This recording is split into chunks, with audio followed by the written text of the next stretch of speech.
दिल्ली की रहने वाली पूनम सिंह अपने परिवार की सबसे छोटी बेटी हैं। जब मैं छोटी थी तो पापा हमें बताया करते थे कि वो एक पास्टर के साथ में चर्च में ट्रैक्ट बांटा करते थे। और जैसे जैसे हम बड़े हुए तो हमारे घर में एक बुक शेल्फ हुआ करता था। जब मेरा टर्न आता था तो हम उस अलमारी को साफ किया करती थी मैं। पर उस अलमारी में मैंने हमेशा एक बुक देखा जिसके ऊपर बाइबल लिखा हुआ रहता था। पर मैंने कभी उस किताब को छुआ भी नहीं, ना कभी खोल के देखा, क्योंकि ये तो हमारे किसी सब्जेक्ट की नहीं है और हमें ये भी नहीं पता था कि ये किताब हमारी अलमीरा में कहाँ से आई।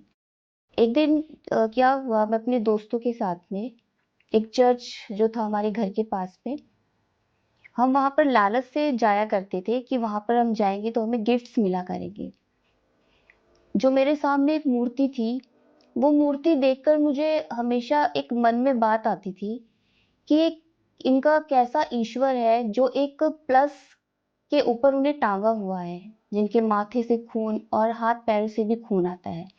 तो ऐसा मन में बार बार उन्हें देखकर एक एक क्वेश्चन आ रहा था, पर उसको इग्नोर करते हुए हम वहां से वो गिफ्ट्स लेके चले जाते थे। जब पूनम कुछ बड़ी हुई तो उनके चचेरे भाई एक पास्टर को लेकर घर पर आए। पास्टर जी घर में आए और उन्होंने मेरी मम्मी को देखा और मेरी मम्मी से कहा कि बहन, आप अपने साथ अपने पूरे परिवार को लेके मेरे साथ कुछ समय के लिए बैठे। हम मम्मी और पापा के साथ पास्टर जी के साथ में बैठे और पास्टर जी ने प्रभु यीशु के बारे में बहुत सारी बातें कही। और उन बातों में से पास्टर जी ने एक बात और कही कि बहन, आप एक अद्भुत रीति से परमेश्वर में आएंगी। मम्मी को पास्टर जी की बातें कुछ अच्छी नहीं लगी, पर पास्टर जी मुस्कुराकर वहां से चले गए। अचानक कुछ समय के बाद पूनम का परिवार आर्थिक तंगी का शिकार हो गया। इसी दौरान हमारे घर में एक समस्या आई कि पापा ने अपने सहकर्मी जो पापा के ऑफिस में काम किया करते थे, उनको अपनी गारंटी पे एक बड़े अमाउंट का लोन दिलवाया। कुछ दिनों बाद हमें ये पता चला कि जिन्होंने लोन लिया था वो दिल्ली छोड़ के जा चुके हैं। तो वो सारा बैंक का जो भी पैसा था वो पापा की सैलरी से कटता चला गया और घर में आर्थिक स्थिति हमारी बिगड़ती चली गई और हम एक प्राइवेट स्कूल से गवर्नमेंट स्कूल में आ गए, क्योंकि पापा की फाइनेंशियली स्थिति बहुत डाउन चली गई थी। हम पैसे पैसे के लिए मोहताज हो गए थे। इन्हीं कारणों से हमने अपने घर को बेचा और एक हम किराए के छोटे से मकान में आ गए। हमें लगा कि अब हमारी परेशानियां खत्म हो चुकी है, पर यहाँ पे अंत नहीं, और बड़ी परेशानियों की शुरुआत थी। घर में सबसे छोटे होने के नाते मैं परिवार के लिए कुछ कर भी नहीं सकती थी। उन्हें देखकर मैं काफी दुखी होती और अपने मन ही मन बोलती कि हे ईश्वर, इन परेशानियों से हम कैसे बाहर आ सकते हैं। जैसे ही एक मुसीबत खत्म होने के कगार पर आती तो दूसरी मुसीबत उनके परिवार में और आ जाती। इसी दौरान मम्मी की तबीयत खराब हो गई और मम्मी को हॉस्पिटल ले जाया गया।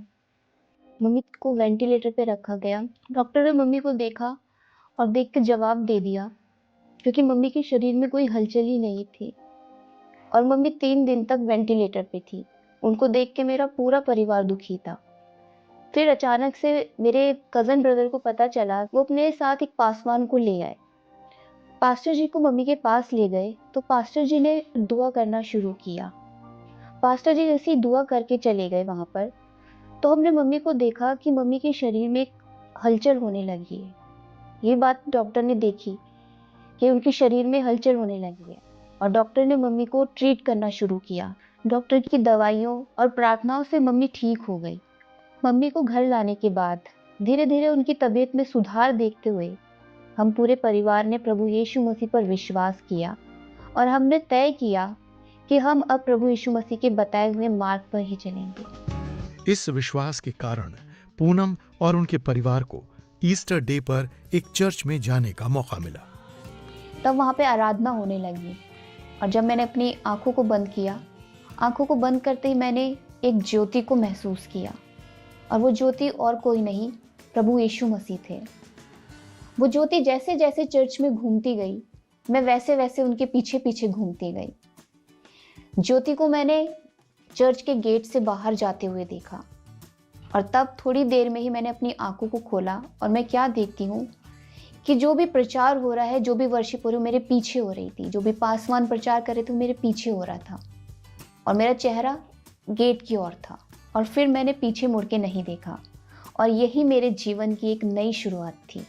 और मैंने अपनी इस गवाही को चर्च में और अपने परिवार में बताया। इस गवाही को सुनने के बाद मेरे घर में हर रोज़ प्रार्थनाएं होने लगी, पास्टर्स आने लगे, वचन होने लगे और धीरे धीरे मेरा परिवार परमेश्वर में और मजबूत होता चला गया।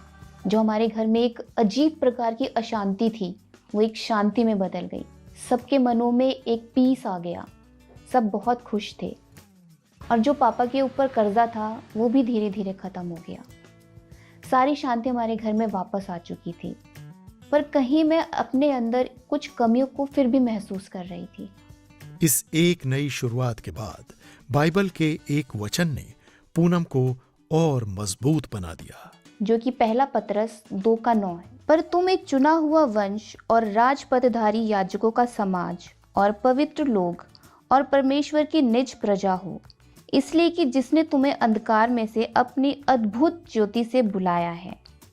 इस वचन को पढ़ने के बाद मैंने जो महसूस किया कि प्रभु यीशु मुझे और मेरी परिवार को अपने राज्य और अपनी महिमा के लिए इस्तेमाल करना चाहते हैं।